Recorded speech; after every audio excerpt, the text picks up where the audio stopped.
വെളിപാടിൻ്റെ പുസ്തകത്തിൽ 3-ാം അധ്യായത്തിൽ 18-ാമത്തെ തിരുവചനം ഇപ്രകാരം പറയാം: ഞാൻ നിന്നെ ഉപദേശിക്കുന്നു, നീ ധനികനാകാൻ അഗ്നിശുദ്ധി വരുത്തിയ സ്വർണം എന്നോട് വാങ്ങുക. നിന്റെ നഗ്നത മറ്റുള്ളവർ കണ്ട് നീ ലജ്ജിക്കാതിരിക്കാൻ ശുഭവസ്ത്രങ്ങൾ എന്നോട് വാങ്ങുക. കാഴ്ച ലഭിക്കുന്നതിന് കണ്ണിൽ എഴുതാനുള്ള അഞ്ജനവും എന്നോട് വാങ്ങുക. യോഹന്നാനിലെ ഓർമ്മിപ്പിക്കുകയാണ്, നീ ധനികനാകാൻ ആഗ്രഹിക്കുന്നുണ്ടെങ്കിൽ എന്ത് ചെയ്യണമെന്ന് വെച്ചാൽ എന്ത് ചെയ്യണം? സ്വർണം എൻ്റെ കയ്യിൽ നിന്നും വാങ്ങുക. ഹല്ലേലൂയ.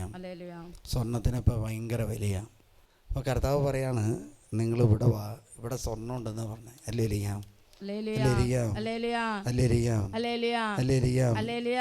എന്താ?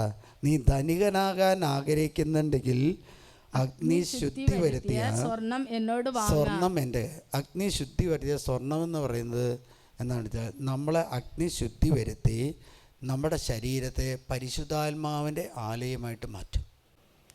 ഫിലിപ്പി 4:19 എല്ലാവരും വായിക്കുന്ന, എല്ലാവരും ചൊല്ലി പ്രാർത്ഥിക്കുന്ന ഒരു ലേഖന ഭാഗമാണ് ഫിലിപ്പി. എന്നോട് ചോദിച്ചു കൊള്ളുക,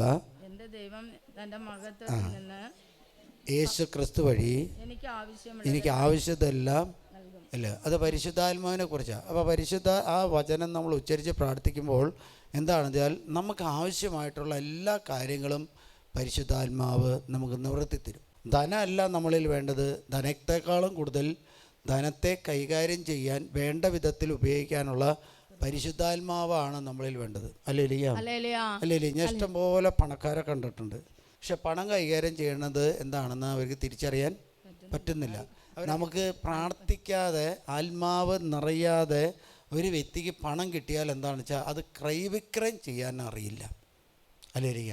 അങ്ങനെ ക്രയവിക്രയം ചെയ്ത് നഷ്ടപ്പെട്ടു പോയ അനേകർ വിളിച്ചുകൊണ്ട് പ്രാർത്ഥിക്കുന്നതും ഈ കാലഘട്ടത്തിൽ കാണാറുണ്ട്. പറയുന്നതിൻ്റെ കാരണം എന്താണെന്ന് വെച്ചാൽ ദൈവം നമുക്ക് നൽകുന്നതാണെന്ന് തിരിച്ചറിഞ്ഞുകൊണ്ട് ദൈവപ്രമാണങ്ങൾ, ദൈവകൽപ്പനകൾ, തിരുസഭയുടെ ഇതൊക്കെയും അനുഷ്ഠിച്ച് ജീവിക്കുന്ന വ്യക്തികളിൽ ഒരിക്കലും അത് മാഞ്ഞു പോവില്ല, അത് നഷ്ടപ്പെട്ടു പോവില്ല. കാരണം എന്താണെന്ന് വെച്ചാൽ ഏറ്റവും കൂടുതൽ ഇന്ന് ഈ പണമൊക്കെ കിട്ടുകയും ചെയ്യുന്നത് എന്താണെന്ന് വെച്ചാൽ അവർ ചെയ്യുന്ന ദൈവകൽപ്പന ലംഘിച്ചുകൊണ്ടിരിക്കുക. അല്ല, ഞായറാഴ്ച ദിവസങ്ങളിൽ കടന്നുറന്ന് ബിസിനസ് നടത്തുക. കാരണം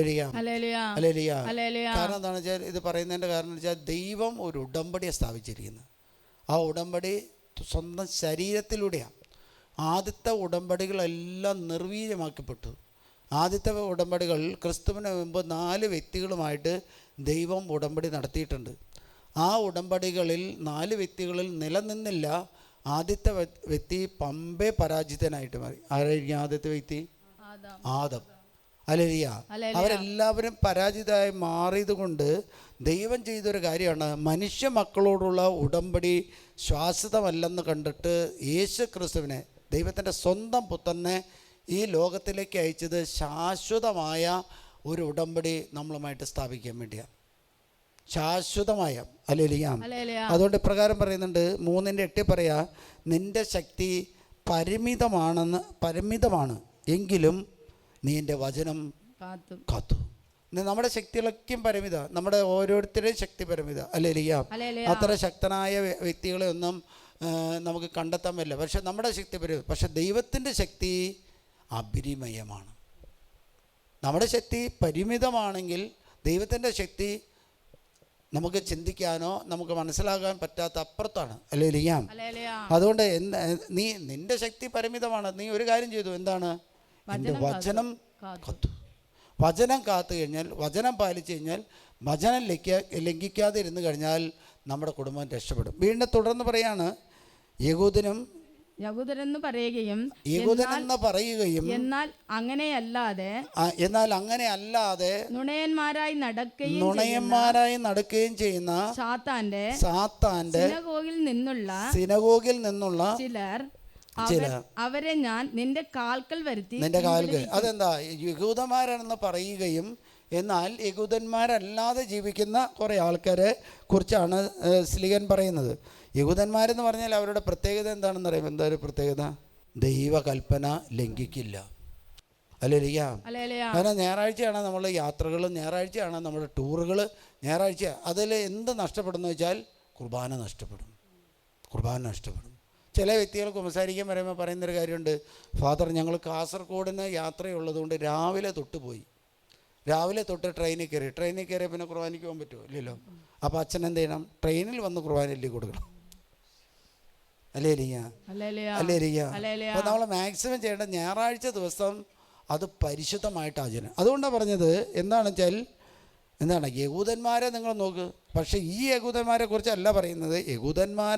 ജൂതന്മാരാണെന്ന് പറയുകയും എന്നാൽ നുണയന്മാരായി നടക്കുകയും ചെയ്യുന്ന സാത്താന്റെ സിനഗോഗിൽ നിന്നുള്ള ചിലർ അവരെ ഞാൻ നിന്റെ കാൽക്കൽ, അതായത് ദൈവപ്രമാണങ്ങൾ, ദൈവത്തിൻ്റെ ചട്ടങ്ങൾ, ദൈവത്തിൻ്റെ നിയമങ്ങൾ കൃത്യമായിട്ട് പാലിക്കുന്ന ലോകത്തിലെ ഒരു മതവിഭാഗമാണ് ജൂത. അതുകൊണ്ടാണല്ലോ അവർ തോൽപ്പിക്കാൻ ചെറിയൊരു രാഷ്ട്രമാണ്, പക്ഷെ സമ്പന്നമായ രാഷ്ട്രം. ഇസ്രായേലിനെ തോൽപ്പിക്കാൻ പറ്റാത്തതിൻ്റെ കാരണം അവരുടെ ദേശത്ത് നിന്ന് ഏതൊരു ജനത എവിടെ പോയി താമസിച്ചാലും അവിടെ പ്രധാനപ്പെട്ട 3 തിരുനാളുകൾക്ക് അവർ ജെറുസലേമിലെത്തുക അവർ പതിവായിരുന്നു.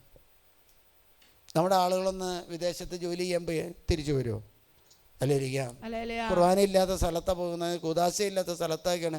അങ്ങനെയുള്ള സ്ഥലത്തേക്ക് പോകരുത്. കാരണം എന്താ? അതിനെക്കുറിച്ച് പറഞ്ഞാൽ അങ്ങനെയുള്ളവരെ എന്ത് ചെയ്താൽ സാത്താൻ്റെ സിനഗോഗിൽ നിന്നുള്ള ചിലർ അവരെ ഞാൻ നിന്റെ കാൽക്കൽ വരുത്തി കുമ്പിടുക. കർത്താവ് പറയാം, ഇങ്ങനെ നിയമം ലംഘിക്കുകയോ കൽപ്പന പാലിക്കുകയോ ചെയ്യാതിരുന്നാൽ അവൻ്റെ സാത്താൻ്റെ കൂടങ്ങൾ അവനെ ഞാൻ നിന്റെ പാദത്തിൻ്റെ കീഴിൽ കൊണ്ടുവരും.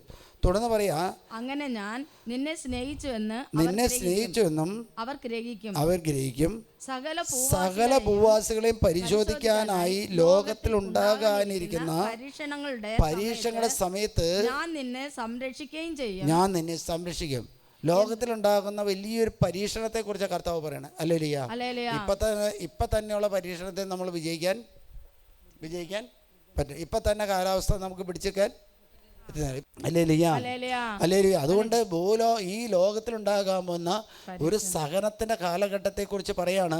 എന്നിട്ട് ഈശോ പറയുന്ന ഇപ്പറാണ്, നീ ഈ കാലഘട്ടത്തിൽ പിടിച്ചു നിന്നാൽ ഈ ദൈവകൽപ്പനകൾ, ദൈവപ്രമാണങ്ങൾ, ദൈവത്തിൻ്റെ വചനങ്ങൾ നീ വിശ്വസ്തതയെ പാലിച്ചാൽ ആ സമയത്ത്, ആ ഭീകര നിമിഷത്തിൽ ഞാൻ നിന്നെ കാത്തു സംരക്ഷിക്കും. അങ്ങനെയല്ലേ പറയുന്നത്? സംരക്ഷിക്കും. പരീക്ഷകളിൽ ഉറച്ചു നിൽക്കണമെന്നുള്ള എൻ്റെ വചനം നീ കാത്തു. 25-ാമത്തെ സങ്കീർത്തനം അല്ലേ, 28 അവസാനം ഇപ്രകാരം പറയാണ്, തൻ്റെ അഭിഷേകത്തിന് സംരക്ഷണം നൽകുന്ന അഭയസ്ഥാനം അവിടെ നിന്നാണ്. വീണ്ടും പറയാണ്, അവിടുത്തെ ജനത്തെ സംരക്ഷിക്കും. വീണ്ടും പറയാണ്, അവിടുത്തെ അവകാശത്തെ അനുഗ്രഹിക്കും. അവരുടെ ഇടയനായിരിക്കുകയും എന്നും അവരെ സംവഹിക്കുകയും ചെയ്യണം. ഇന്നലൊരു ചേട്ടൻ എന്നെ നേരിട്ട് കിട്ടണമെന്ന് പറഞ്ഞ് ഓഫീസിലേക്ക് വിളിച്ചു. എനിക്ക് ആ ചേട്ടനായിട്ട് സംസാരിച്ച് വലിയ സന്തോഷം തോന്നി. ആ ചേട്ടൻ ഒരു കിടപ്പ് രോഗിയായിരുന്നു. 28 കുറേ നാളായിട്ട് കിടപ്പായിരുന്നു. വീട്ടിലെല്ലാവരും ആ മനുഷ്യനെ ഒരു സഹായം ചെയ്തു. അമ്മയും അപ്പനായാണെങ്കിൽ എല്ലാവരും ശപിക്കുമായിരുന്നു. അങ്ങനെ വചനങ്ങൾ കേട്ടാണ് ഈ മനുഷ്യൻ ഇങ്ങനെ വളർന്നു വന്നത്. അപ്പോൾ ഇവിടുത്തെ ഒരു ടോക്ക് കേട്ടു. ഞാൻ പറയുന്നൊരു ടോക്കാണ്. 2013 കാലഘട്ടങ്ങളിൽ ഞാൻ ഒരു വർഷക്കാലം ഒരു സ്ഥലത്തിരുന്ന് പ്രാർത്ഥിച്ചതിനെ കുറിച്ച് പറഞ്ഞു.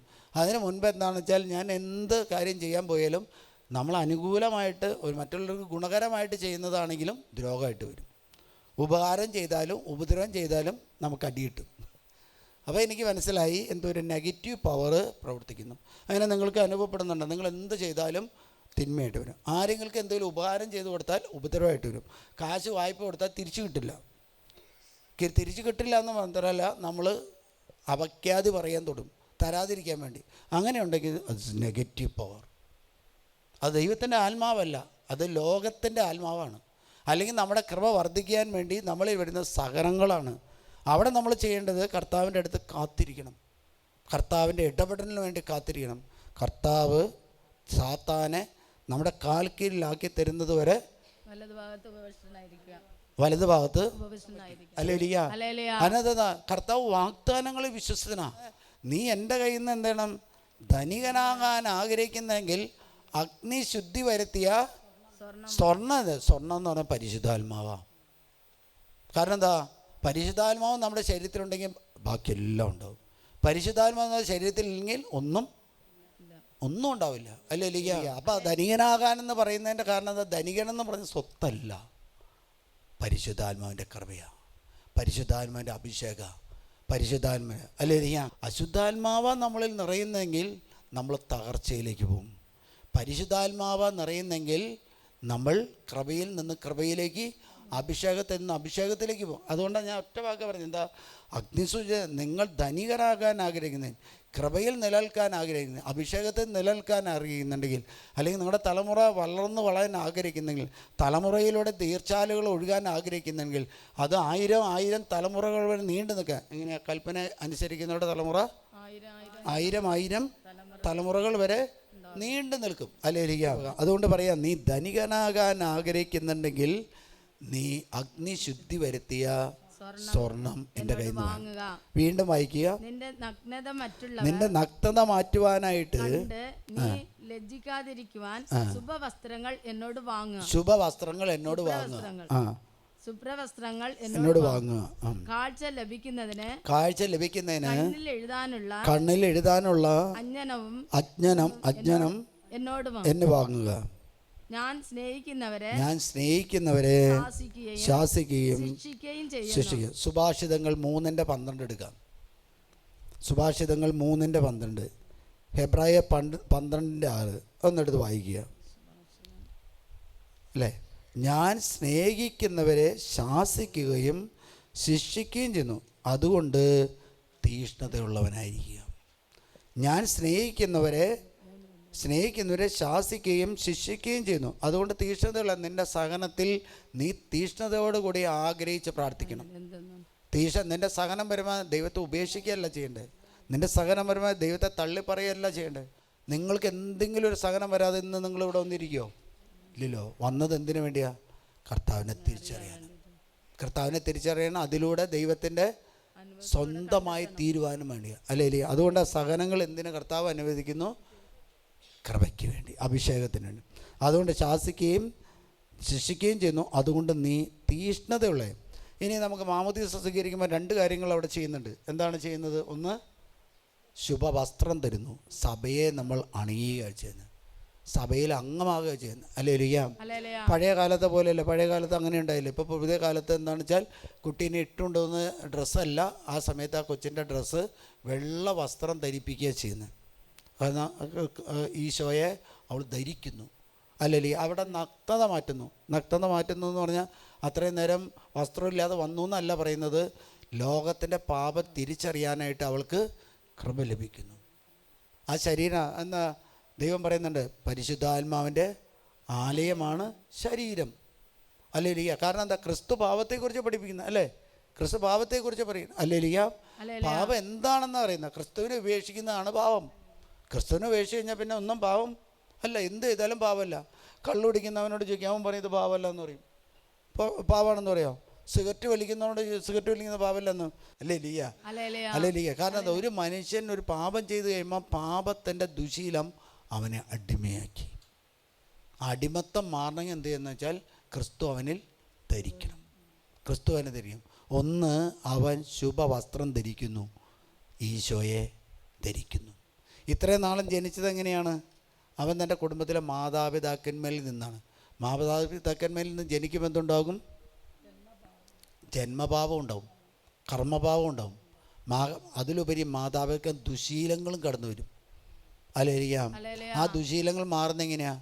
ക്രിസ്തുവിനെ ധരിക്കുമ്പോൾ, ക്രിസ്തുവിനോട് പ്രാർത്ഥിക്കുമ്പോൾ ക്രിസ്തു നമ്മുടെ ശരീരത്തെ. കർത്താവ് ഇന്നലെ പറയാണ്, എൻ്റെ ചെവിയിലെന്ന് പറയാണ്, ഈ വെളിപാടിൻ്റെ പുസ്തകത്തിലെ ഒരു കാര്യമുണ്ട്, ധനികനാകാൻ ആഗ്രഹിക്കുന്നതിൽ അഗ്നിശുദ്ധി. ഞാൻ മാറ്റി വെച്ചോ വീണ്ടും വന്ന് പറയാം, ഇത് തന്നെ എടുക്കണം. കാരണം എന്താ? ഈ കാലഘട്ടത്തിൽ നമ്മുടെ ശരീരത്തിൽ ക്രിസ്തുവിൻ്റെ വസ്ത്രം ധരിക്കണം. ക്രിസ്തുവിനെ ധരിക്കാതെ ഒരു ക്രിസ്ത്യാനിക്ക് ഈ കാലഘട്ടത്തിൽ ജീവിക്കാൻ പറ്റില്ല. അല്ലേ?